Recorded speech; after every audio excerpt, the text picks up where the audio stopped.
Hip replacement is a very successful operation. It's a great operation to treat patients with osteoarthritis of the hip. It is extremely powerful. It will completely transform a patient's life. A good candidate would be somebody that has suffered from moderate to severe hip osteoarthritis. And we have movement restriction and pain. And that would be an excellent operation for somebody that have these symptoms. So preparation is extremely important for any surgery. Hip replacement is no different. In terms of preparation, we need to think about pre-op preparation. So we want to think about the body. So we want to make sure your muscle is optimized, your nutrition is optimized, and also your environment is also optimized, because depends on whom you have the surgery with and how the surgery is done. There may or may not be any restriction following that surgery. So before the surgery, you want to have that plan. That is really important for you to achieve an optimum outcome. In terms of exercising and physiotherapy, is extremely difficult because by definition, if someone have hip osteoarthritis, any movement within that hip joint is extremely painful. By doing more physiotherapy, by doing more movement, actually sometimes will make the pain a lot worse. But with the appropriate, correct amount of physiotherapy, it will help to train that muscle. One of the really good tips I like to give my patient is that go to do some exercise in a swimming pool, or if you're lucky enough that have some place that will do hydrotherapy, then that is often a really good option to keep those muscles active, because the water lifts the body up and your hip don't have to work as hard. So to keep those muscles working. And it's extremely important to do that before the surgery.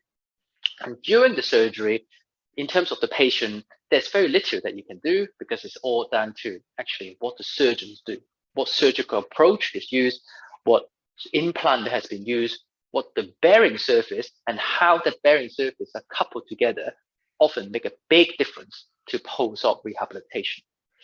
Now, in terms of post-operative rehabilitation, that's a bit more tricky to explain because from my own experience, for all my patients, there is no restriction following hip replacement. And most of the patients will be completely walking without any crutches after 2 weeks. It depends on many different techniques, different implant, and different way the surgery is done. The rehabilitation is very different. So it's more a surgeon-specific, approach-specific, implant-specific. But typically, if you want to look at it in a general term, hip replacement rehabilitation, after about 6 to 8 weeks, you can almost get back to 80 to 90% of normal in a general broad term of speaking. Of course, sometimes people can get there a lot quicker. Depends on how the surgery was performed. Hip replacement surgery is replacing the hip joint. A hip joint is a ball and a socket joint. So I got a pelvis here to show you. So on here, this is the pelvis. On the side here, this is where the socket is. So the arthritic process, or the arthritis, is that the joint line in there is the cartilage get worn away. It is what we call a cup because it is kind of like a cup shape. And then we put a ball in there to make things to move again. And in terms of the hip itself, we will use an implant like this to put inside the femur, so to allow this to go onto the joint to move. So by replacing the socket and the ball around the hip, we can actually replace the worn part of the joint and allow that joint to glide properly. And that is, broadly speaking, about a hip replacement. It is changing the arthritic surface to a new smooth surface. So the disadvantage of the hip replacement, it depends on many factors. Hip replacement is an extremely successful operation. 99 out of 100 people would have what we call a forgotten joint, which means that you've forgotten that you have had a hip replacement. After 2 to 3 years time, you're basically back to normal. Now, The difference is that the disadvantage within this hip replacement is that it is a metal substance, and plastic or ceramic or different substance. These are not living substance. Whatever we put in the body, there will be a chance that things are going to wear away, and the more active you are, the more quickly that it will wear away. Now, the way to approach this is think of it in like a car tire. The moment we change a new car tire, then it's only a certain amount of cycle that car can drive before you have to change another one. So similar logic apply to hip replacement too.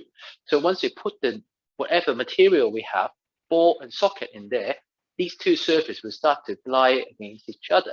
If you use it more, for example, go for a marathon, go for a run, then you are more likely to wear that down quicker.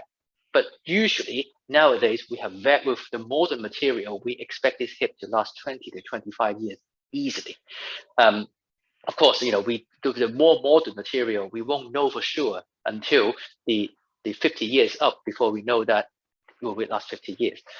The other potential disadvantage of hip replacement is infection.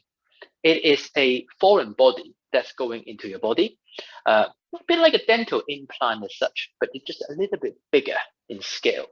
Now, although we use a lot of precaution, we do the surgery in theater, in ultra clean theater, and also we use antibiotics to protect the joint. And sometimes when we do hip replacement, we actually put some cement with antibiotics to coat this implant to actually further prevent infection.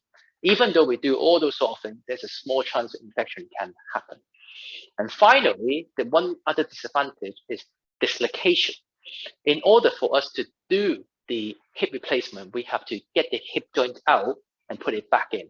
So that track we have to create. No matter what approach we do, no matter we go around from the front, go around from the back, keyhole, big key, giant key, doesn't matter.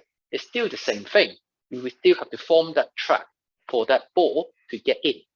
Now, this track, if you put your leg or your knees or in a specific position, that is so unlucky that it formed that track, the hip has fallen out of that joint. And if that happens, we call that a dislocation. Now, the key is that to make sure that your body is healed before you get into those interesting positions, shall we say. But once that track is healed up, the gap is closed, the chance of dislocation is significantly reduced. Of course, you will probably hear in different journals, papers, newspapers say this approach is better, that approach is better. Actually, they all have their pros and their cons. So these are the potential disadvantage of a hip replacement. So the hip replacement surgery has changed dramatically in the recent years. Now, you may have read in the newspaper, you may have heard about, somebody used a robot to do it. They can, and there or maybe hear something bad news about metal hips, or there may be some ceramic hips, or there may be some patient-specific or the laser hip, as they call it. There are many new technology have put on the hip replacement. The good news is that hip replacement technology have advanced a lot, but what it has assured us is that even with the older technology, the hip replacement can reliably last at least 20 to 25 years. With the newer technology, the hip replacement will last even longer. Now, some people may say that, we want to use a robot to do this surgery. Is it necessary? It may be in some hands, and in some hands, it's not. Is it better? Is it not better? There has been many studies looking into that. There is no difference between somebody using a robot and somebody not using a robot. Would you rather have a robot operate on you? Would you not rather have a robot operate on you?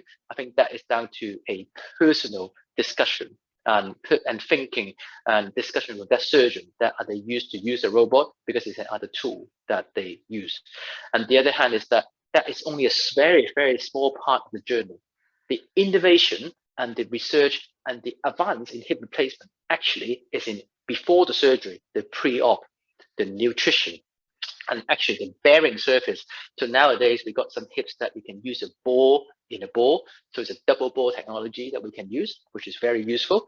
And also the more important thing, innovation is the post-operative rehabilitation. Because A lot of the time when we talk about hip replacement, people fixated on what approach we use. I think that's wrong. I think it's more the holistic approach from the beginning to the end.